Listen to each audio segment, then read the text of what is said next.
Hi dear friends, welcome to G science. प्यारे बच्चे, instrumentation के बच्चों की हिस्ट्री का, इलेक्ट्रिकल वाले बच्चों की हिस्ट्री का अभी तक का सबसे जो टफ पेपर था वो था 2005 का पेपर। ठीक है, आईआईटी मुंबई ने सेट किया था और क्वेश्चंस का लेवल था out of the box question थे। ठीक है, यानी कि अभी तक का सबसे toughest for the instrumentation GATE 2005 paper set हुआ था आईआईटी मुंबई के द्वारा। तो उस क्वेश्चन में आपसे क्या है कि रैंडम वेरिएबल बेस्ड क्वेश्चन बहुत ज़्यादा पूछ लिए थे, है ना। Random variable, Gaussian distribution curve, normal distribution curve जो होता है उस पर बेस्ड एरर के क्वेश्चन पूछ लिए थे। तो वो एकमात्र ईयर है जिसमें एरर पे डिस्ट्रीब्यूशन से, नॉर्मल डिस्ट्रीब्यूशन से आपसे क्वेश्चन पूछ लिए गए थे। ठीक है, अभी आपको करने की कोई नीड नहीं है क्योंकि वो अब ना तो आपके सिलेबस का पार्ट है और ना क्वेश्चंस उससे आते हैं। फ्रॉम 2005 से आज तक कोई भी क्वेश्चन वहाँ से अवेलेबल नहीं है क्योंकि random variable is not your part. ठीक है, पता नहीं उस टाइम पे वो कैसे पेपर सेट हुआ था, तो उस टाइप के क्वेश्चन का टेंशन नहीं लेंगे। एक या दो क्वेश्चन है, उन दो क्वेश्चन को एकदम सिरे से छोड़ देना है। क्यों? क्योंकि एक्स्ट्रा चीज़ों में घुस के कोई फ़ायदा नहीं। चलो क्वेश्चन नंबर 25 की बात करते हैं। 23 और 24 कैसा लगा था आपको लास्ट टाइम? अच्छा ना, बहुत सारी चीज़ें उसमें आपने सीखी थी ना। चलिए अब हम बात करेंगे क्वेश्चन नंबर 25 की। चलिए क्वेश्चन 25, क्वेश्चन नंबर 25 आपको बोल रहा है a voltage V1 is measured 100 times. अच्छी बात है। And its average and standard deviations are 100 volt and 1.5 respectively। मतलब 100 टाइम्स सैंपल ऑफ डाटा है आपके पास, तो आप एवरेज निकाल सकते हो, है ना। और एवरेज जो है वो आपकी ट्रू वैल्यू आप मान सकते हो। और जब आपके पास सैंपल्स ऑफ डाटा हैं तो आप स्टैंडर्ड डेविएशन भी निकाल सकते हो। दोनों निकाल लिया है V1 का 100 और 1.5 respectively. A second voltage V2 which is independent of V1। समझिए भावनाओं को, दूसरा जो वोल्टेज है वो इंडिपेंडेंट ऑफ V1 है, is measured 200 times and its average and standard deviation are 150 volt and 2 volt respectively.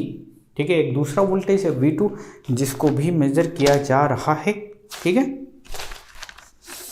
जिसको मेज़र किया जा रहा है और 200 टाइम्स किया जा रहा है। उसका स्टैंडर्ड डेविएशन और एवरेज वैल्यू दिया हुआ है 150 और 2 वोल्ट। ठीक है, 150 और 2 volt. V3 is computed as V3 equal to V1 plus V2। मान लो V3 जो है वो V1 प्लस V2 है, then the standard deviation of V3 in volt is. V3 का स्टैंडर्ड डेविएशन आपसे पूछा गया है 2016 1 मार्क का क्वेश्चन इंस्ट्रूमेंटेशन वाले बच्चों को है। तो यहाँ पे मैं रीडिंग्स ले लेता हूँ। क्वेश्चन नंबर 25 की हम बात कर रहे हैं। ठीक है, देख लो, आपने V1 की ये ट्रू वैल्यू हो गई ना, 100 टाइम्स मेजर की गई है तो ये एवरेज वैल्यू मिली है। और मल्टीपल टाइम्स जब रीडिंग लेते हैं किसी पर्टिकुलर क्वांटिटी की और उसकी एवरेज वैल्यू जो लेते हैं उसको हम नियर टू ट्रू वैल्यू मानते हैं, है ना। चलिए, तो ये सारी कहानी दे दी। अब क्या बोला आपसे कि एक वोल्टेज है V जो कि बना है V1 प्लस V2 से। तो आपसे पूछा जा रहा है सिग्मा V की वैल्यू क्या है। बिकॉज आपको सिग्मा V1 पता है, आपको सिग्मा V2 भी पता है। ठीक है, तो सिग्मा V1 पता है, सिग्मा V2 पता है। आपसे पूछा जा रहा है क्या? आपसे पूछा जा रहा है सिग्मा V। तो सिग्मा V आपको पता ही है, जो फॉर्मूला है वो क्या है? वो फॉर्मूला है आपके पास ये del V by del V1 और उसका square multiply with sigma V1 इसका स्क्वायर। दूसरा हो जाएगा, इसको V2 के रिस्पेक्ट में डिफरेंशिएट करेंगे, स्क्वायर करेंगे, सिग्मा V2 का स्क्वायर कर देंगे। कितना सही फॉर्मूला। ठीक है, तो आपको इसकी और इसकी वैल्यू चाहिए, निकाल लेते हैं हम। हमारे पास अवेलेबल है, this is nothing but dV by dV1। तो वैल्यू क्या हो गई? 1 हो गई। dV बाई dV2 वैल्यू कितनी हो गई? 1 हो गई। अब 1 का स्क्वायर क्या बचा? कुछ नहीं बचा आपके पास। सिग्मा V आपको निकालना है, दिस इज नथिंग बट 1 का स्क्वायर 1, 1 का स्क्वायर 1। सिग्मा V1 की वैल्यू बताओ जरा। दिस इज नथिंग बट 1.5 और उसका कर देना है हमें स्क्वायर, प्लस साथ में आपको इधर कर देना है 2 का स्क्वायर। समझ में आ गई बात? तो क्या बचा, जरा ध्यान से देखिए जरा, ये है आपका 2.25 और ये है 4, ठीक है। तो ओवरऑल क्या बन गया 6.25, ठीक है, ये वैल्यू बन गई। Sigma we is nothing but क्या आ गया आपका, ये हो गया 625 डिवाइड बाई 100, यस और नो। 625 को बाहर लाओगे तो बनेगा 25, इसको बाहर लाओगे तो बनेगा 10, और उसकी वैल्यू आ जाएगी 2.5 वोल्ट। तो आपका आंसर क्या हो गया, 2.5 वोल्ट इज द आंसर। ठीक, आगे बात समझ में, गुड। नाउ क्वेश्चन नंबर 26 की बात करेंगे। When the Wheatstone bridge shown the figure is used to find the value of resistor RX mention है, दिख ही रहा है आपको। The galvanometer G indicates zero current when R1 equal to 50, R2 equal to 65, R3 is equal to 100, है ना। if R3 is known to be R3, if आपसे पूछा गया है, बोला गया है, if R3 is known with plus minus 5% tolerance on its nominal value of 100 ohm, what is the range of Rx in ohms? ठीक है, सो ये गेट 2015 1 मार्क का डबल ई वालों का क्वेश्चन है। तो क्वेश्चन को थोड़ा सा हम यहाँ पे एक रिलेशन क्रिएट कर लेते हैं, उसके बाद करेंगे इसको हम, ठीक है। 26, so Wheatstone bridge in balance condition RX गुणा R1 इक्वल टू R2 और R3 दिया हुआ है, सो R2 और R3 दिया हुआ है, ठीक प्यारे बच्चे। सो RX की यदि बात करेंगे तो वो क्या बनता है, वो बनता है R2 R3 divide by R1, ठीक। वो आपके पास R1 की वैल्यू है 50, R2 की वैल्यू है 65, R3 है आपके पास 100 और R3 का प्लस माइनस 5% टॉलरेंस भी दिया हुआ है, ठीक है। और आपसे पूछा जा रहा है what is the range of Rx in ohms। वाह, आपसे रेंज पूछी जा रही है, मतलब जैसे आपको पता ही नहीं होगा, तो क्वेश्चन भी इतना इजी पूछा जा रहा है ना। चलो करने की कोशिश करते हैं। R1 प्यारे बच्चे कितना, और R3 इज इक्वल टू 100 ओम, ठीक है, और साथ में प्लस माइनस 5% भी दिया हुआ है, और रेंज आपसे पूछ रहे हैं RX की, ठीक है। तो अब आपको पता है भाई 5% दिया हुआ है, तो R3 को पहले इसकी अपर एंड लोअर लिमिट हम निकाल लेते हैं। 100 का 5% कितना होता है 5, यानी कि R3 की जो लोअर वैल्यू है वो है 95, R3 की जो अपर वैल्यू है वो है 105, और R3 की आपसे रेंज पूछी जा रही है, सो RX की रेंज पूछी जा रही है। So here it is RX, R2 कितना है राजा 65 है sir, lower limit of R3 कितना है बच्चे 95 है, R1 कितना है 5 है। सो RX की वैल्यू यहाँ से कैलकुलेटर से करके बताओ।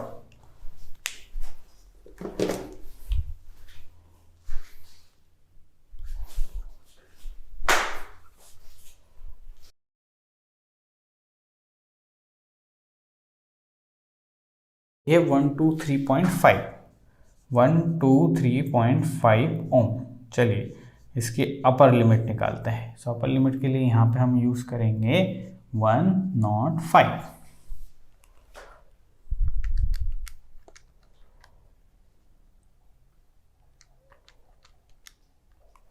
तो दिस इज नथिंग बट 136.5 ओम। अब आप देखिए कि ऑप्शन कहाँ है आपका।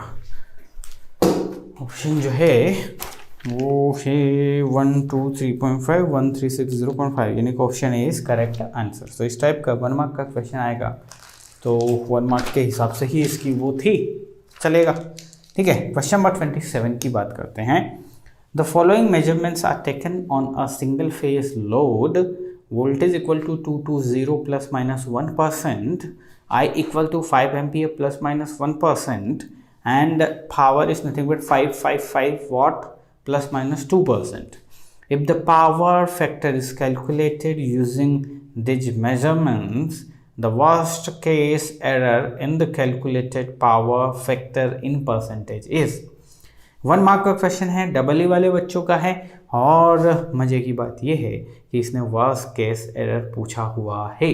स्टैंडर्ड डेविएशन बेस्ड एरर पूछता तो क्या क्या पूछता, वो आपसे पूछ लेता स्टैंडर्ड डेविएशन बेस्ड एरर बताइए, या फिर आपसे पूछ लेता प्रोबेबल एरर बताइए, या फिर आपसे पूछ लेता सिंपल सा एरर लिख के उसमें मेंशन किया होता कहीं पे independent random variables are the including quantities are independent to each other.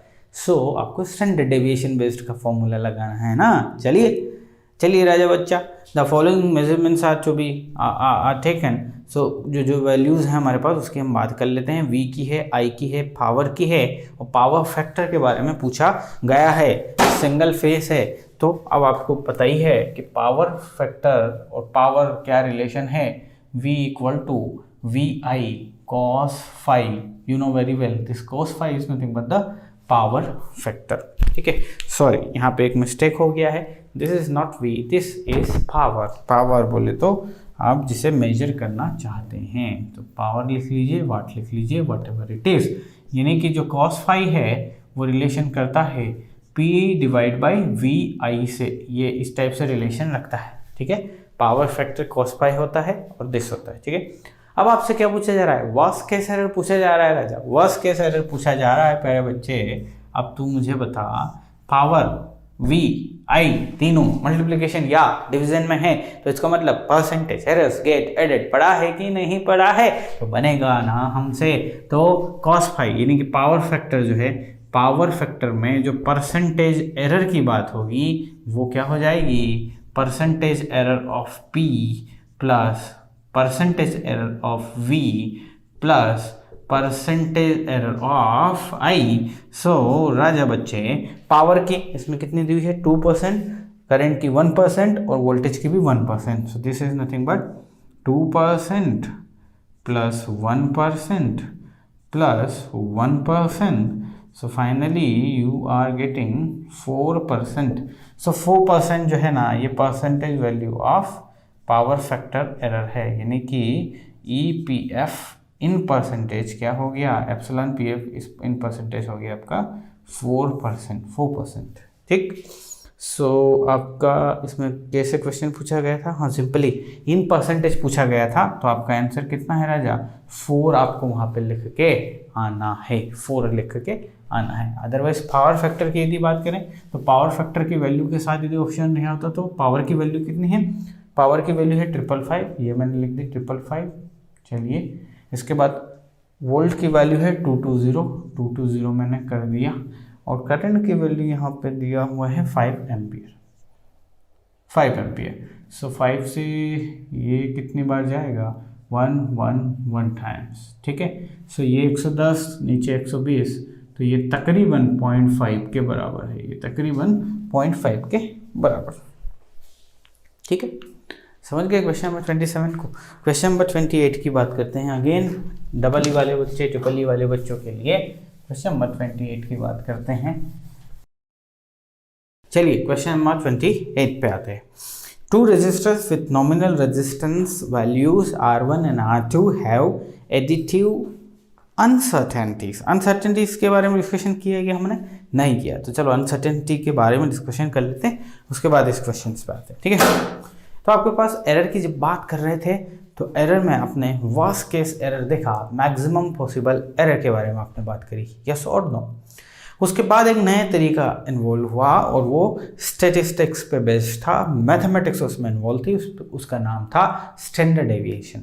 अब एक और बात है अनसर्टेनिटी। अनसर्टेनिटी क्या है, देखो मान लो आप एक मतलब सपोज आप एक एक्सपेरिमेंट कर रहे हो आपकी लैब में, ठीक है, एक एमीटर जो है उससे बार बार रीडिंग, आप पूरा दिन लेबोरेटरी में कॉलेज गए, आपके सर ने आपको बोला कि बच्चा लेबोरेटरी में बैठना है, फिजिक्स वाली में गए, एमीटर आपके पास है, तो आप बार बार उससे करंट मेजर कर रहे हैं, पर्टिकुलर क्वांटिटी का करंट है, 10 एम्पियर का करंट है, और आप उस मीटर से बार बार उस करंट को क्या कर रहे हैं, मेजर कर रहे हो। मेजर करते टाइम, मेजर करने के बाद आप वैल्यूज नोट करते जा रहे हैं।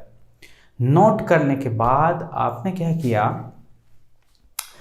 प्रैक्टिकल ये जो आपने किया ना एक्सपेरिमेंट, इसके बाद आपने आने वाले बच्चों को कुछ चीज़ें बताई रिलेटेड टू एरर्स उस एमीटर के बारे में। आपने infinite times of suppose reading ले ली, उसके बाद आपने एक कंक्लूजन सेट किया कि आपका ये एमीटर लगभग इतनी एरर जनरेट करता है। लगभग आपने परसेंटेज में आप बार बार देख रहे हैं ना, 10 एम्पियर का मेजर कर रहे हैं, कभी वो 10.5 दे रहा, कभी 9.5 दे रहा, तो आपने ये सारा करने के बाद एक फाइनल कंक्लूजन ड्रॉ कर दिया कि ये वाला पर्टिकुलर एमीटर इतना परसेंटेज एरर देता है और उसकी प्रोबेबिलिटी इतनी है। आपने क्या किया, आपने खुद से उसको डिफाइन कर दिया प्रैक्टिकल करने के बाद कि ये फला एमीटर इतने परसेंटेज में मोस्टली चीज़ों को रखता है, यानी कि उसके एरर के बारे में बात कर ली, उसकी एक्यूरेसी के बारे में इनडायरेक्टली बात कर ली आपने। ठीक है, तो जो डेटा प्रैक्टिकल एक्सपेरिमेंट्स के आधार पे हम एज्यूम कर लें या जिन्हें हम कंज्यूम कर लें और उसके बाद अप्लाई करें मैथमेटिक्स में या कैलकुलेशंस में, वो अनसर्टेनिटी में आता है। Worst case possible error direct meter पे प्रिंटेड है गारंटी एक्यूरेसी एरर, तो आपकी लोअर अपर लिमिट पे बात हो जाएगी। स्टैंडर्ड डेविएशन बेस्ड एरर मतलब मैथमेटिकल टूल लगेंगे, स्टैंडर्ड डेविएशन फॉर्मूला लगेगा। लेकिन अनसर्टेनिटीज में क्या है, अनसर्टेनिटीज में आपका एक्सपेरिमेंटर जो किया है, जो एक्सपेरिमेंटर है उसने डायरेक्ट आपको बोल दिया कि ये मीटर इस रेंज में आपकी एरर्स रखेगा। ठीक है, बस इतना डिफाइन कर दिया उसने आपको। ठीक है, लेकिन फाइनली सपोज एक क्वांटिटी है V1, दूसरी क्वांटिटी है V2 और उन दोनों के कॉम्बिनेशन से V1 प्लस V2 होके V बना। V1 की अनसर्टेनिटी पता है, V2 की अनसर्टेनिटी पता है और V की अनसर्टेनिटी आपसे पूछा जा रहा है, तो फॉर्मूला उसी टाइप से जैसे स्टैंडर्ड डेविएशन से है, कोई दोनों में डिफरेंस बिल्कुल नहीं है। ध्यान से सुनिएगा, अनसर्टेनिटी के फॉर्मूले में कोई डिफरेंस नहीं है, बस अनसर्टेनिटी क्या होता है वो मैंने आपको बताने की कोशिश करी है। सपोज V1 एक क्वांटिटी है जिसे आप लैब में मेजर कर रहे हो, दूसरी क्वांटिटी V2 है जिसे लैब में मेजर कर रहे हो। इन दोनों के समुच्चय से, इन दोनों के एडिशन से, इन दोनों के यूनियन से V बनता है। सो V1 प्लस V2, इसकी अनसर्टेनिटी आपको पता है, लेट्स टेक इट VW1, इसकी अनसर्टेनिटी आपको पता है V2 और इसकी अनसर्टेनिटी आपको चाहिए, तो फॉर्मूला वही है जो स्टैंडर्ड डेविएशन बेस्ड टाइप से आपने देखा था। क्या फॉर्मूला देखा था आपने? फॉर्मूला देखा था dV/dV1, इसको कर दो स्क्वायर, इसकी अनसर्टेनिटी का हो जाएगा यहाँ स्क्वायर प्लस dV/del V2, इसको स्क्वायर कर दो और इसकी अनसर्टेनिटी का स्क्वायर हो जाएगा यहाँ पे। ठीक, फॉर्मूले में कोई चेंज नहीं है, बस आपको डिफरेंस समझ में आ गया अनसर्टेनिटी और आपकी स्टैंडर्ड डेविएशन बेस्ड एरर से। क्वेश्चन नंबर 28 अब आपसे बनेगा, two resistors with nominal resistance values R1 R2 have additive uncertainties del R1 and del R2 respectively। ठीक है, when these resistances are connected in parallel, जब ये पैरेलल में connect होते हैं, the standard deviation of the error in equivalent resistance R is, ठीक है, आपके पास R1 और R2 है, तो आपके पास R1 और R2 है, चलिए मान ली बात R1 है और आपके पास R2 है, तो इन दोनों से जो R इक्विवेलेंट आप बना रहे हो राजा बच्चे, वो बना रहे हो R1 Guna R2 divide by R1 plus R2। आपके पास R1 की अनसर्टेनिटी पता है, जो उसने कितनी दी हुई है, del R1 दी हुई है, इसकी अनसर्टेनिटी आपकी दी हुई है del R2 और आपसे अनसर्टेनिटी पूछी जा रही है इसकी, यानी कि आपसे पूछा जा रहा है कि क्या del RQ पूछा जा रहा है। तो इसकी अनसर्टेनिटी का फॉर्मूला तो भाई बच्चा जानता है, सो this is nothing but R equivalent divide by del R1 इसका स्क्वायर और यहाँ पे del R1 का स्क्वायर कर दिया। ठीक है, and this is nothing but R equivalent, ये del R2 ये इसका स्क्वायर किया आपने और यहाँ पे del R2 का स्क्वायर हो गया। ठीक है, ये अनसर्टेनिटी का फॉर्मूला, सिंपल सा फॉर्मूला आप जानते हैं। तो देखो जरा कौन सा फॉर्मूला मैच कर रहा है इसको, ऑप्शन ए मैच कर रहा है। ठीक है, ऑप्शन ए तो करेक्ट आंसर। इतनी प्यारी चीज़ है। क्वेश्चन नंबर 29 को देखो, क्वेश्चन देखो वो सब तो ठीक है, बट आप ये देखो ये क्वेश्चन 2007 में IN वालों को इंस्ट्रूमेंटेशन और 2 मार्क्स का आया, उसके बाद 2013 में 5 साल बाद सेम टू सेम क्वेश्चन फिर से रिपीट हो गया। तो गेट एग्जामिनेशन में क्वेश्चन रिपीट भी होते हैं, इसलिए प्रीवियस ईयर बहुत इंपॉर्टेंट है। प्रीवियस ईयर क्वेश्चन रिपीट हो रहा हो या नहीं हो रहा उससे फ़र्क नहीं पड़ता, कॉन्सेप्ट हमेशा रिपीट होता है। गेट एग्ज़ाम बहुत लल्लू एग्ज़ाम है रे, बहुत इजी एग्जामिनेशन है, कॉन्सेप्ट रिपीट होते हैं, उन्हीं कॉन्सेप्ट, लिमिटेड कॉन्सेप्ट हैं, उन्हीं से क्वेश्चन पूछे जाते हैं, बस एग्जीक्यूशन का मामला है। और जो टफ क्वेश्चन जो कभी नहीं आए, जो किसी से नहीं बनते, वो इवन फैकल्टीज से भी नहीं बनते, जब टेस्ट पेपर आ जाते हैं, आपको पता है ना, इवन IITs जो आंसर की रहते हैं ना, उसमें भी आजकल एरर्स आती हैं, बाद में IIT उनको करेक्ट करता है। सो वो सब छोड़ दो, तो अपने को स्मार्ट वे में जाना है ना, अपने को स्मार्ट वे में जाना है, तो स्मार्ट वे में तो सारी चीज़ें हम करके रहेंगे, है ना, हम करके रहेंगे। सो क्वेश्चन नंबर 29 की बात कर लेता हूँ। देखो क्वेश्चन में पता नहीं क्या क्या लिखा हुआ है, लेकिन बन जाएगा अपन से।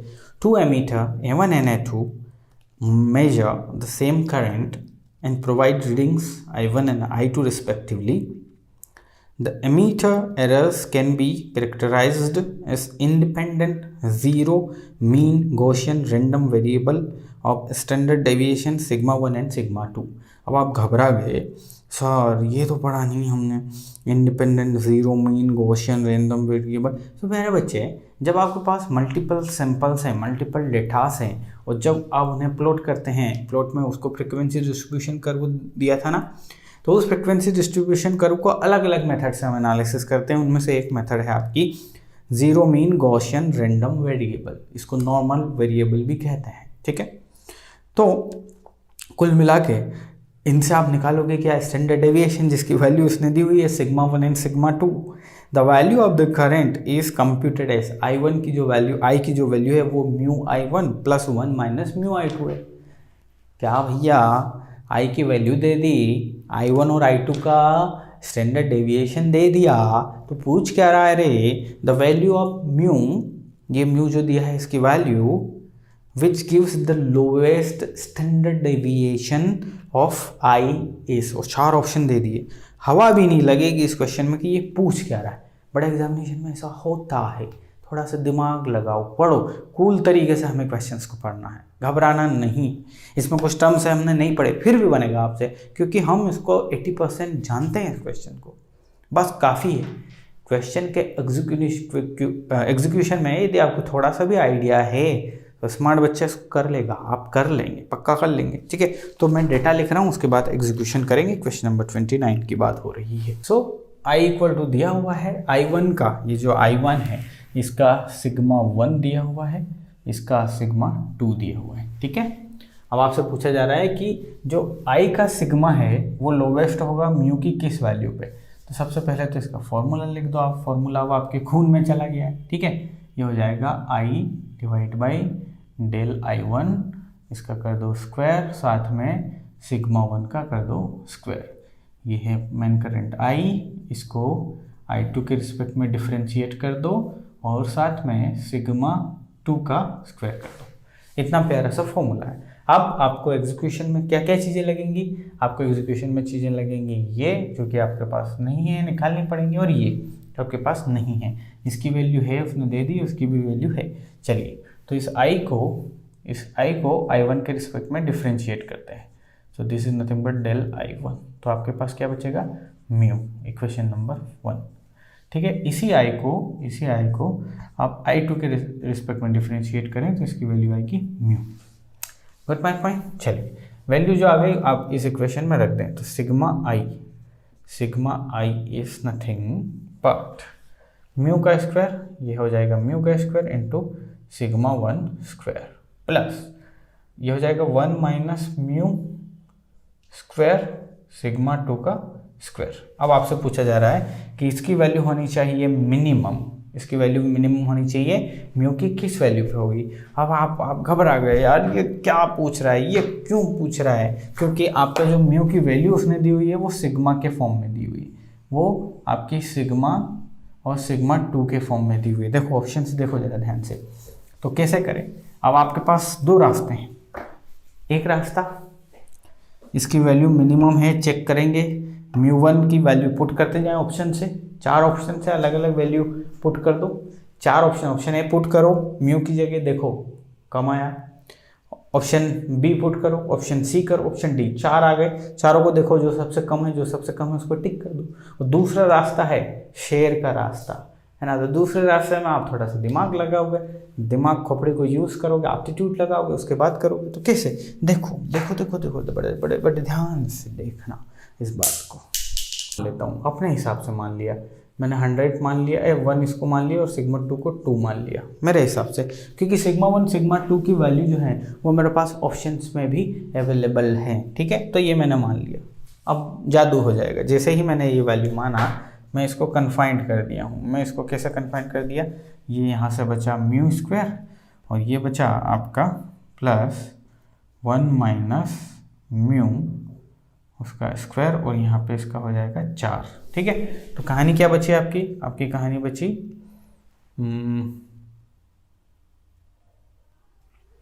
Mu square +4 1 minus mu square, ठीक है। अब देखो इसको थोड़ा सा मैं खोल देता हूँ, म्यू स्क्वायर +4 म्यू स्क्वायर हो जाएगा यहाँ पे, और ये हो जाएगा -8 म्यू, ये हो जाएगा। सो अब यहाँ देखो ये हो जाएगा 5 म्यू स्क्वायर +4 है, तो इससे कोई परेशानी नहीं है, -8 म्यू। अब आपको क्या देखना है, इसकी वैल्यू होनी चाहिए कम से कम, इसकी वैल्यू होनी चाहिए कम से कम। अब 4 + 5 म्यू स्क्वायर में चारों ऑप्शन में जो भी म्यू आएगा इसमें तो कोई दिक्कत नहीं है ना। 8 म्यू, ये जितना ज़्यादा होगा, ये जितना ज़्यादा इसकी वैल्यू होगी, आपका आंसर उतना क्या होगा, अब वही आंसर होगा। इसकी वैल्यू जिसमें सबसे ज़्यादा आएगी, इसकी वैल्यू जिसमें सबसे ज़्यादा आएगी वही आपका आंसर होगा, क्योंकि दिस माइनस दिस सबसे कम हो जाएगा उस केस में। बट आपको चेक करना है। अब देखो चेक कैसे कर लोगे, म्यू का पहला ऑप्शन आपको सारे कांस्टेंट फॉर्म में आ गए, है ना, देखा है ना, sigma 2 square divide by sigma square plus this, तो इसकी वैल्यू कितनी आ गई, 4/5। दूसरे केस में म्यू की वैल्यू कितनी आ गई, 1/3। तीसरे केस में म्यू की वैल्यू कितनी आ गई, 2/3। और चौथे केस में वैल्यू कितनी आ गई, 1/3, ठीक है। तो देखो इधर, अब यहाँ पे सेम कर गया मैंने, कुछ वैल्यू ऐसी रख ली, अदरवाइज आपको ध्यान रखना है ऐसी वैल्यू रखें चारों अलग अलग हो। अब आप चेक कर लो, ठीक है। अब म्यू की वैल्यू सबसे बड़ी जिसमें है, म्यू की वैल्यू जिसमें सबसे बड़ी है, तो उसके लिए सबसे ज़्यादा होगा, तो पहला ऑप्शन है 4/5, इसमें ये फैक्टर जो है ना सबसे बड़ा आएगा, तो ओवरऑल फैक्टर सबसे कम आएगा। दिमाग ही तो लगाना है और कहानी क्या हो जाएगी, खत्म हो जाएगी। 4/5 सबसे बड़ा है इनमें, 4/5 यहाँ 8 × 0.8, 8 × 0.8, सो दिस इज नथिंग बट 6.4 यहाँ से कम होगा, सबसे कम वैल्यू इसमें आएगी, ठीक है प्यारे बच्चे। So option is the correct answer. आपके पास वैल्यू रख लो और एग्जीक्यूट कर दो जो आपकी खोपड़ी में उस टाइम पे चले, है ना, क्योंकि आप वेरिएबल के फॉर्म में सिग्मा 1 सिग्मा 2 के फॉर्म में जूझोगे तो कैसे काम चलेगा, है ना। आगे समझ में